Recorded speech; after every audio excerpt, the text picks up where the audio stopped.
The world stood still for a moment. The bells of St. Peter's Basilica began to toll, slow, solemn, eternal. A crowd gathered in the square, silent, holding candles, rosaries, each other. Some cried openly. Others simply closed their eyes, whispering prayers into the cold air. The news was official. The Pope had died. A spiritual leader gone. But more than that, a man whose quiet actions, far from the cameras, transformed lives forever. Not just with speeches, not just with global gestures, but with letters, with unexpected visits, with moments of compassion that rewrote destinies. This is not just a story about mourning. This is a story about impact. Because long before the world said goodbye, he was already changing lives. Like Daniel, a prisoner, a man lost in darkness, until a single letter from the Pope gave him a reason to live. Or Maria, a single mother who stood on the edge of despair, until a chance meeting in a refugee camp gave her hope again. Or Isaac, a war orphan raised in silence, until the Pope embraced him publicly, whispering, "You are not alone." Today we remember the man Dot. But more importantly, we remember the lives he touched. This is one of those stories. His name was Daniel Ruiz. Born in a small town just outside Madrid, he was the kind of boy people used to say had a fire in his eyes, but not the kind that warms, the kind that burns. By 16, he had already been arrested twice. Petty theft. Street fights. By 19, it was worse. Drugs. And then a knife. Life lost. Daniel was sentenced to 25 years in a maximum security prison. At the trial, he didn't cry. He didn't beg. He just stared straight ahead, jaw clenched, as if the world had already forgotten him. And in a way, it had. Prison was a cage, yes. But Daniel had been living in one long before the bars. The first years inside were filled with rage. Fights. Solitary. Isolation so deep that even his thoughts started to echo. But then, one night, everything broke. It was the anniversary of his mother's death. But that night, alone in his cell, he fell to his knees. He didn't know how to pray. He cried like the boy he used to be. He cried until his throat ached, until the tears ran dry, and wrote a letter. A letter to the Pope. "Your Holiness," it began, "I don't expect you to answer. I've done terrible things, but I'm tired of hating. Tired of being numb. Tired of being nothing. If there's still a way to be forgiven, please tell me how." He didn't even know where to send it. A guard helped him. Told him not to expect a reply. But 3 months later, a letter arrived. The envelope was cream-colored. The seal, the Vatican. Inside, a handwritten note. Not typed. Not from an assistant, but from the Pope himself. It read, "Dear Daniel, no life is beyond redemption. Your pain is seen. Your heart is heard. The first step to forgiveness is the desire to change. You have already taken it. Now walk forward. I will walk with you.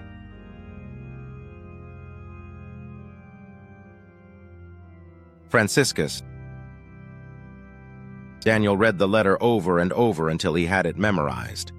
He carried it in his shirt pocket every day. Something changed. He started reading. At first, books on philosophy. Then theology. Then the Bible.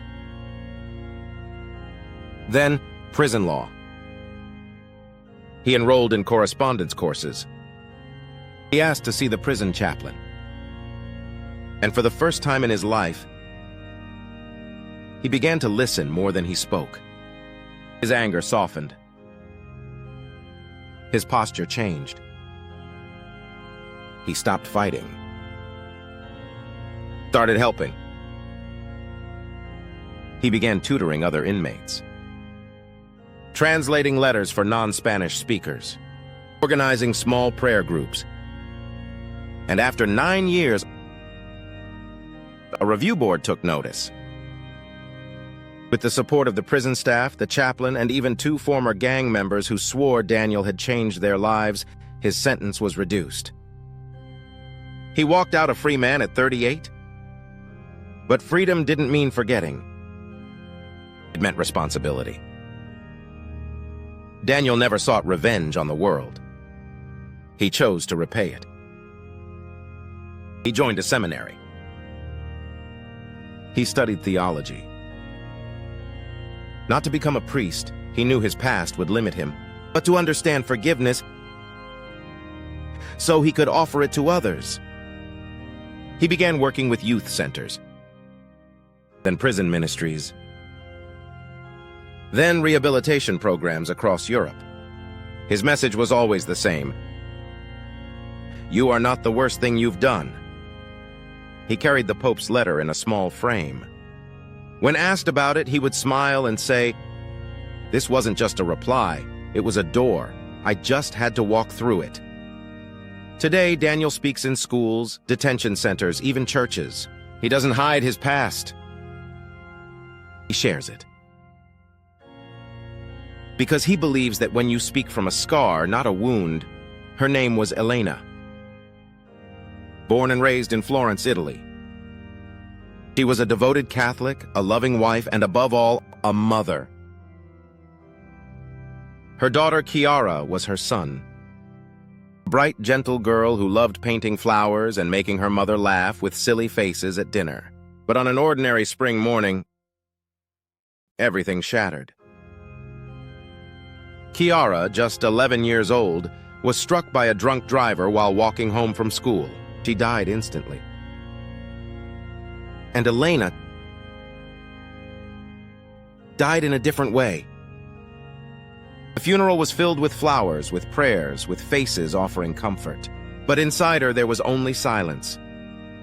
She sat in the church she used to love and stared at the cross and felt nothing. God had been her anchor. But now she couldn't even look at the sky. "If he exists," she whispered one night, "then where was he?" Days turned into weeks. Weeks into years. Her marriage grew cold.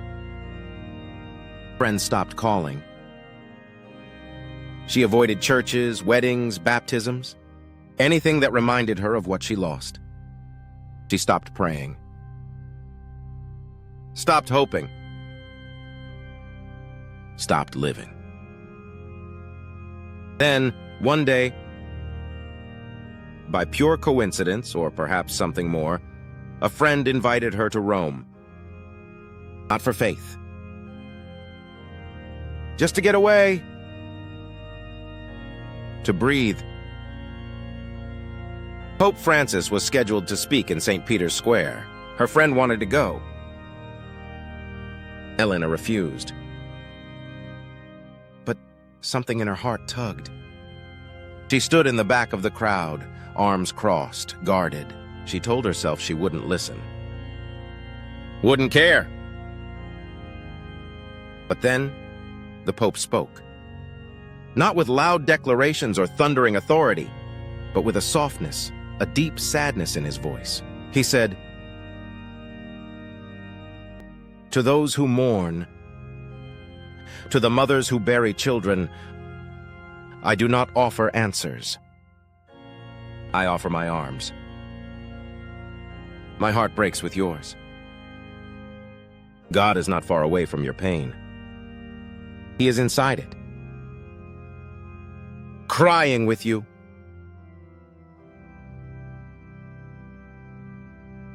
And suddenly,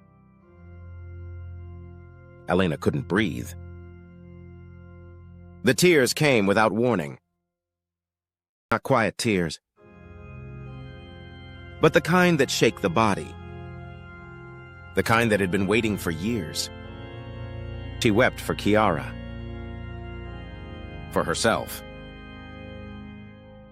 For every day she had pretended to survive.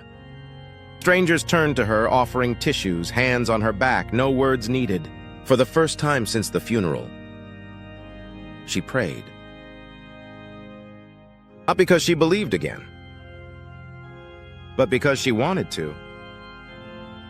After that day, Elena changed. Not overnight, but slowly. She started visiting churches again. Not to worship, but to grieve honestly, openly. She spoke with priests, with psychologists. She started writing letters to her daughter, not to forget her, but to bring her closer. And then one morning, she had an idea. What if I'm not the only one lost in this silence? She founded Il Faro, the lighthouse, a foundation for grieving parents, a place where people could cry without shame, where they could talk about their children, where they could be angry, broken, hopeful, all at once. The foundation offered retreats, group therapy. There's a small framed photo, not of Kiara, but of the Pope. Below it, the quote that changed her life. God is not far away from your pain. He is inside it, crying with you.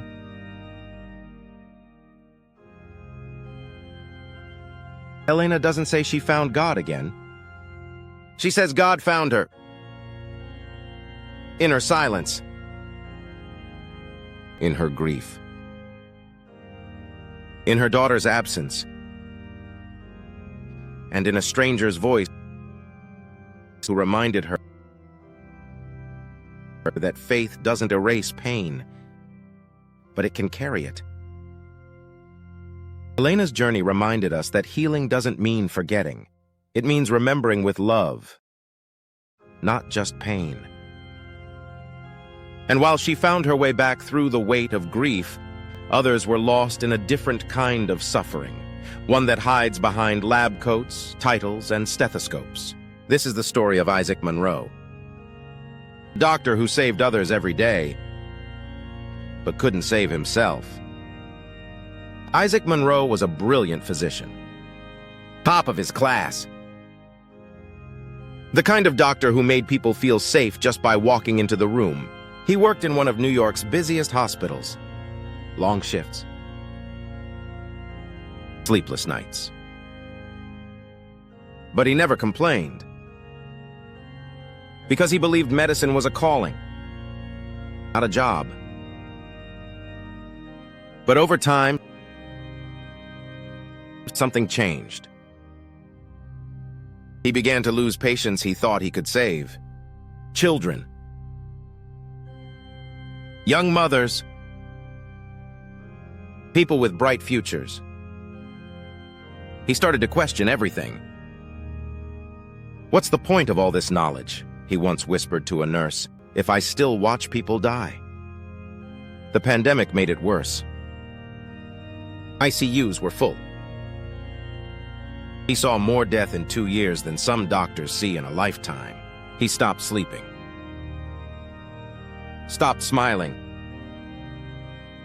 He went to work like a machine and came home like a ghost. One night, after a double shift, he sat alone in the hospital chapel. Not to pray, just to sit. The room was empty, dark, but peaceful. There was a small television on the wall, quietly playing a papal mass from Rome. Isaac wasn't religious. He barely looked up until the Pope said something that made him freeze. To those who carry the weight of others' pain, who feel helpless despite doing everything right, remember this: you are not alone. Even Christ was exhausted. Even he wept.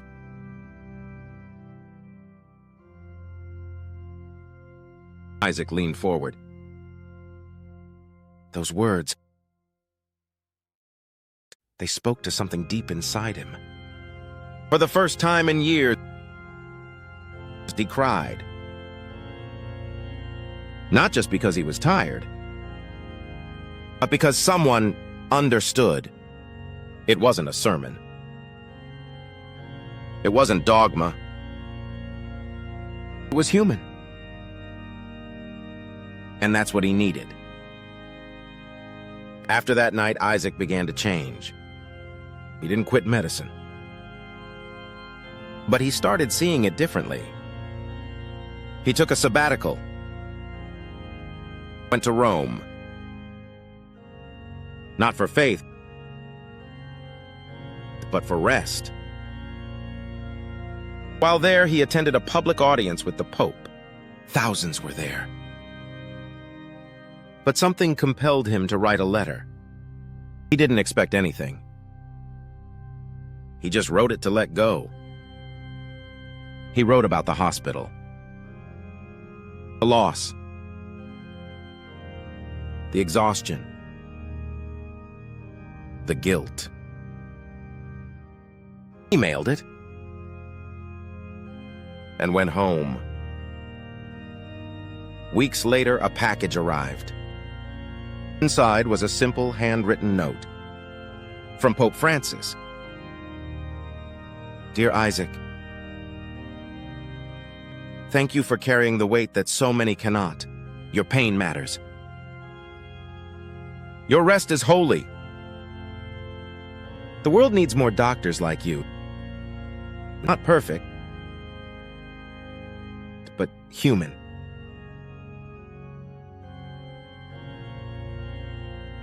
Isaac broke down. But this time, the tears were healing. He framed the letter, hung it in his office. He returned to the hospital with new eyes. He started leading support groups for medical staff, founded a wellness initiative for overworked residents, and began speaking publicly about physician burnout, something that had once nearly ended him. His story spread across hospitals.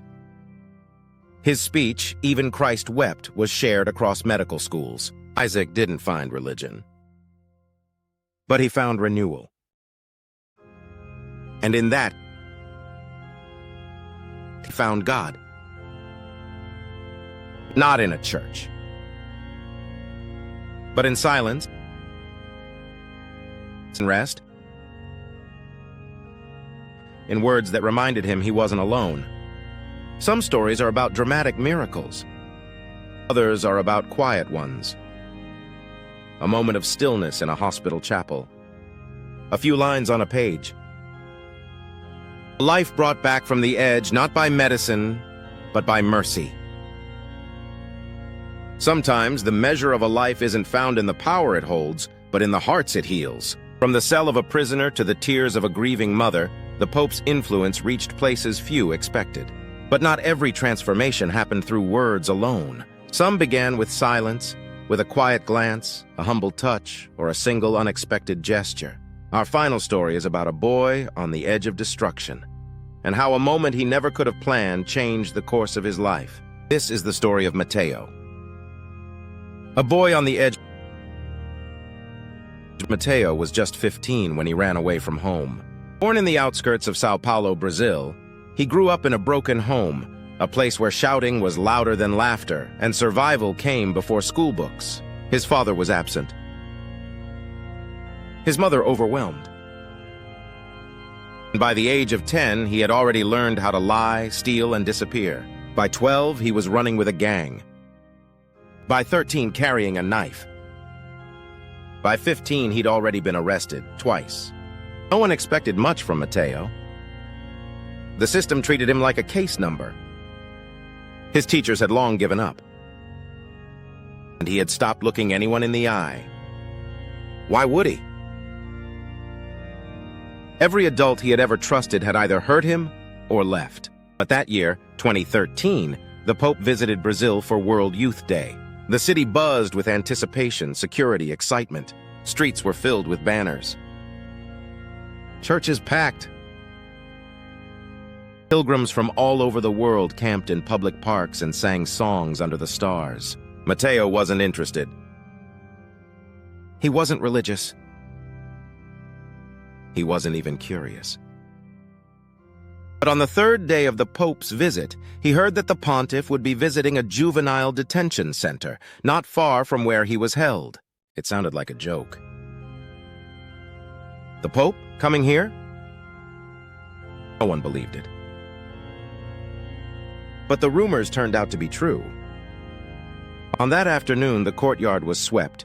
Guards stood straighter than usual, and the boys, including Mateo, were made to sit on plastic chairs, wearing freshly washed shirts. Mateo folded his arms, skeptical. Then the Pope walked in. He wasn't surrounded by glittering robes or pomp. He moved slowly, gently, smiled at each boy, shook hands with the guards, sat among them, not above them. And then, instead of delivering a grand speech, he began talking, like a father might talk to a wounded son. "You are not your mistakes," he said. "You are not garbage to be thrown away. You are children of God, and you are loved." Mateo felt something crack deep inside. He didn't cry. Not then.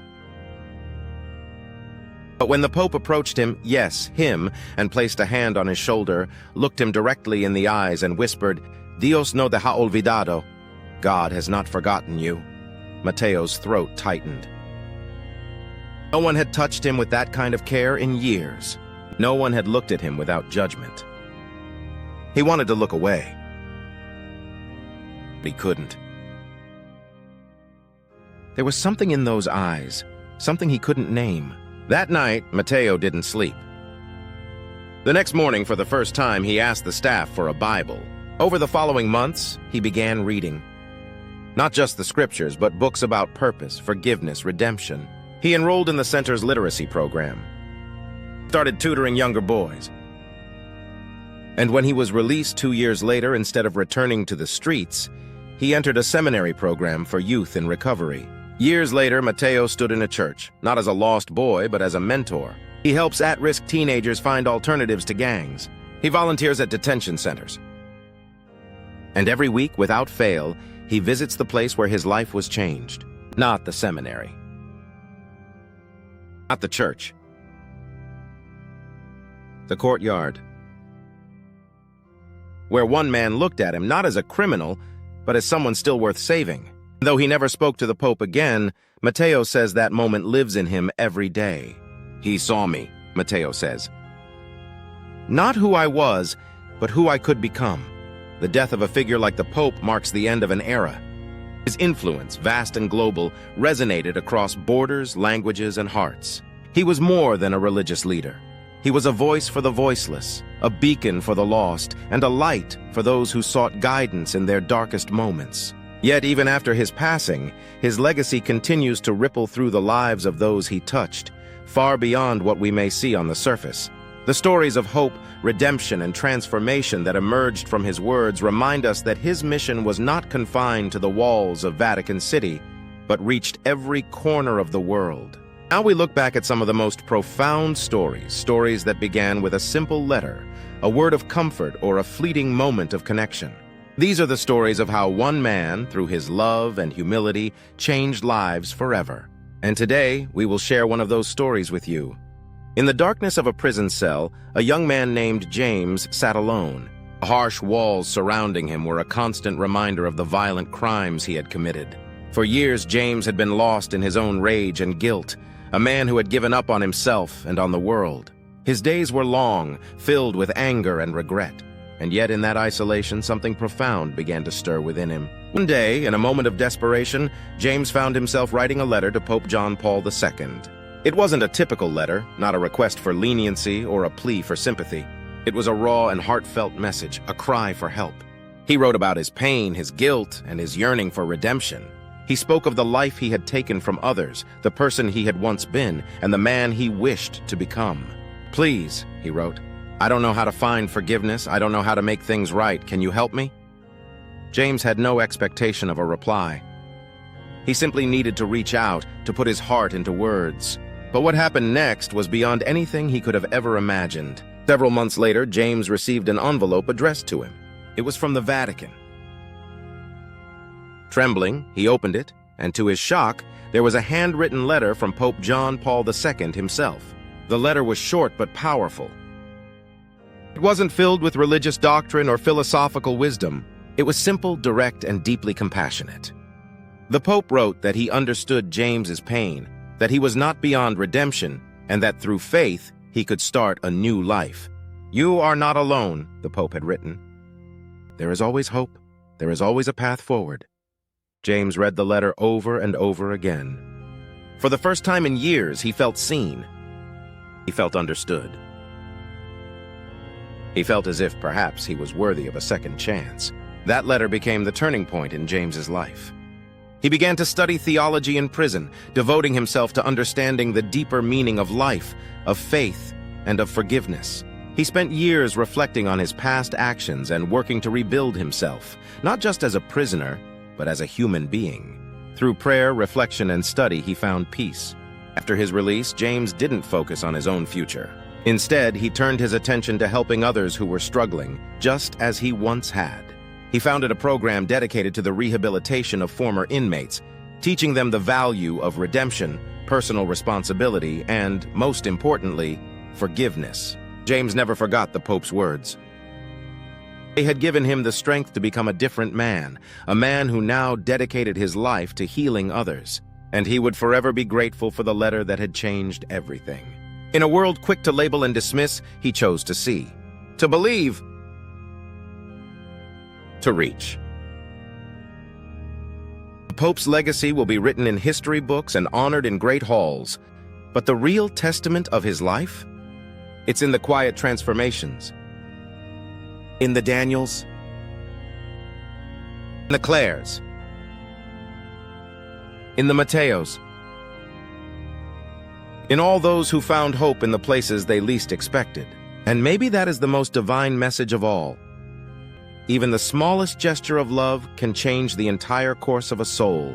In the end, perhaps the true measure of a life is not in the power it held or the positions it reached, but in the hearts it touched, in the quiet miracles it left behind. The Pope is gone now. His voice has fallen silent. His seat stands empty. But his spirit lives on. Not only in the grand cathedrals or written homilies, but in the prisoner who chose redemption, in the mother who found faith again, in the boy who became a man of compassion.